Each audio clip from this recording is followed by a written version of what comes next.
الشيطان الرجيم بسم الله الرحمن الرحيم وإذ قلتم يا موسى لن نصبر على طعام واحد فادع لنا ربك يخرج لنا مما تنبت الأرض من بقلها وكثائها وفومها وعدسها وبصلها قال أتستبدلون الذي هو أدنى بالذي هو خير اهبطوا مصرا فإن لكم ما سألتم وضربت عليهم الذلة والمسكنة وباءوا بغضب من الله ذلك بأنهم كانوا يكفرون بآيات الله ويقتلون النبيين بغير الحق ذلك بما عصوا وكانوا يعتدون إن الذين آمنوا والذين هادوا والنصارى والصابئين من آمن بالله واليوم الآخر وعمل صالحا فلهم أجرهم عند ربهم ولا خوف عليهم ولا هم يحزنون وإذا أخذنا ميثاقكم ورفعنا فوقكم الطور خذوا ما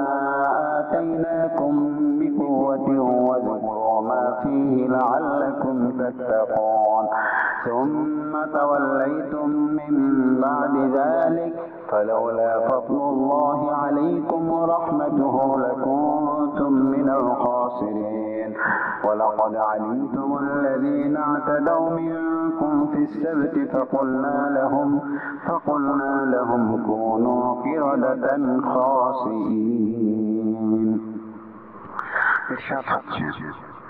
স্মরণ করো যখন তোমরা বলেছিলে হে মূসা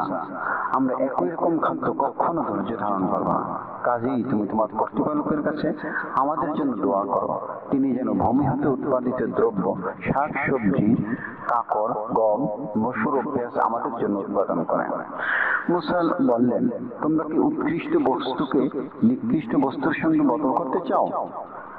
তবে কোন নগরে প্রবেশ করো, তোমরা যা চাও তা সেখানে আছে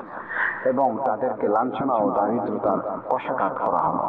তারা আল্লাহর কোপে পতিত হলো। তা এই জন্য যে তারা আল্লাহর নিদর্শনকে অস্বীকার করত এবং নবীগণকে অন্যায়ভাবে হত্যা করত। অবাধ্যতা ও সীমালঙ্ঘন করার জন্যই তাদের এই পরিণতি হয়েছিল। নিশ্চয়ই যারা ঈমান এনেছে, যারা ইয়াহুদী হয়েছে এবং খ্রিস্টান ও সাবিয়ান, যারাই আল্লাহ ও সেই দিবসে বিশ্বাস করে ও সৎ কাজ করে তাদের জন্য পুরস্কার তাদের প্রতিপালকের নিকট আছে, তাদের কোনো ভয় নেই এবং তারা দুঃখিত হবে না। স্মরণ করো যখন তোমাদের শপথ নিয়েছিলাম এবং তুর পর্বতকে তোমাদের উপর তুলে ধরেছিলাম, বলেছিলাম আমি যা দিলাম দৃঢ়তার সাথে গ্রহণ করো এবং তাদের যা আছে তা স্মরণ রেখো যেন তোমরা সাবধান হয়ে চলতে পারো। এরপরেও তোমরা মুখ ফিরিয়ে নিলে আল্লাহর অনুগ্রহ ও অনুকম্পা তোমাদের প্রতি না থাকলে তোমরা অবশ্যই ক্ষতিগ্রস্তদের পর্যায়যুক্ত হয়ে যেতে। তোমাদের মধ্যে যারা শনিবার সম্পর্কে সীমালঙ্ঘন করেছিল তাদেরকে তোমরা অবশ্যই জানো। আমি তাদেরকে বলেছিলাম তোমরা ঘৃণিত বানরে পরিণত হও।